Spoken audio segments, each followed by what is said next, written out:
সাদা বরফের চাদরে ঢেকে গেছে চারপাশ, তার মধ্যে উকি দিচ্ছে উঁচু উঁচু বরফের ঢিবি।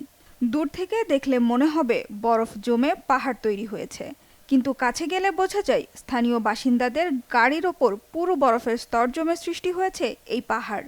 দৃশ্যটি মনোমুগ্ধকর হলেও শীতকালীন ঝড় আর তুষারপাতে ব্যাহত হচ্ছে যুক্তরাষ্ট্রের বিভিন্ন অঞ্চলের স্বাভাবিক জনজীবন। কয়েক ইঞ্চি বরফের নিচে ঢাকা পড়ে আছে রাস্তাঘাট। পরিস্থিতি এতটাই ভয়াবহ যে ঘরের দরজা খুলে বাইরে বের হওয়াটাও এখন বেশ বিপজ্জনক। বৈরী আবহাওয়ার কারণে বন্ধ ঘোষণা করা হয়েছে শিক্ষা প্রতিষ্ঠান, বাতিল করা হয়েছে কয়েক হাজার ফ্লাইট। এমন অবস্থায় দেশটির অর্ধশতাধিক বাসিন্দার মৃত্যুর খবরও পাওয়া গেছে। তীব্র ঠান্ডায় হাইপোথার্মিয়া ও হার্ট অ্যাটাক সহ তুষার ধস এবং পিচ্ছিল রাস্তায় গাড়ির দুর্ঘটনায় এসব মৃত্যু হয়েছে।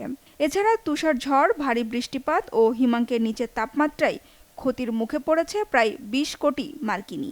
বিদ্যুৎ বিচ্ছিন্ন অবস্থায় দিন কাটাচ্ছেন অনেকে। তবে চলমান অবস্থা কাটিয়ে উঠতে প্রয়োজনীয় ব্যবস্থা নিয়েছেন যুক্তরাষ্ট্রের বিভিন্ন অঙ্গরাজ্যের সিটি মেয়ররা। বিদ্যুৎ সংযোগ আবার চালু করার কাজ চলছে। যানবাহন চলাচল স্বাভাবিক রাখতে শহরের রাস্তায় জমা বরফ পরিষ্কার করতে মোতায়েন করা হয়েছে কয়েক হাজার স্যানিটেশন কর্মী। Nearly a foot of snow accumulated in parts of our city. আমাদের শহরের কিছু অংশে প্রায় ১ ফুট উঁচু বরফ জমেছে। সেগুলো পরিষ্কার করতে ৬,০০০ কর্মী মোতায়েন করা হয়েছে। রাস্তা পরিষ্কার করার পর আবারও বরফ জমা ঠেকাতে ১ লাখ পাউন্ড লবণ ছিটিয়ে দেওয়া হচ্ছে।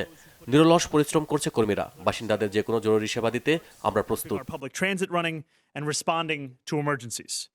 এমন অবস্থায় জরুরি প্রয়োজন ছাড়া বাসিন্দাদের ঘরের বাইরে বের না হওয়ার নির্দেশ দিলেও কেউ কেউ সেই সতর্কতা না মেনেই বাইরে বের হচ্ছেন তীব্র ঠান্ডা উপভোগ করতে। সামাজিক যোগাযোগ মাধ্যমে প্রকাশিত এক ফুটেজে দেখা যায় যুক্তরাষ্ট্রের উত্তর পশ্চিমাঞ্চলীয় অঙ্গরাজ্য ম্যাসাচুসেটসের বোস্টন শহরে তুষারপাতের মধ্যেই রাস্তায় স্কিইং করছেন এক ব্যক্তি। বরফে ঢাকা পিচ্ছিল রাস্তায় স্কিইং করা অত্যন্ত ঝুঁকিপূর্ণ, যে কোনো সময় ঘটতে পারে দুর্ঘটনা। এদিকে রাশিয়ার রাজধানী মস্কোতে নজিরবিহীন তুষারপাত হয়েছে। মস্কো স্টেট ইউনিভার্সিটির আবহাওয়াবিদরা জানিয়েছেন ২০৩ বছর পর এমন তুষারপাত দেখছে মস্কোবাসী। গেল ২ দিনে সেখানে ২৭ মিলিমিটার বৃষ্টি হয়েছে। আর জানুয়ারি মাসে মোট ৭৬.২ মিলিমিটার বৃষ্টিপাত রেকর্ড করা হয়েছে, যা স্বাভাবিকের তুলনায় ১৪৭% বেশি। ভারী তুষারপাতের কারণে শহরের রাস্তায় জমেছে পুরো বরফের স্তর, ব্যাহত হচ্ছে যান চলাচল। তবে এমন পরিস্থিতি বেশ উপভোগ করছেন স্থানীয় বাসিন্দারা।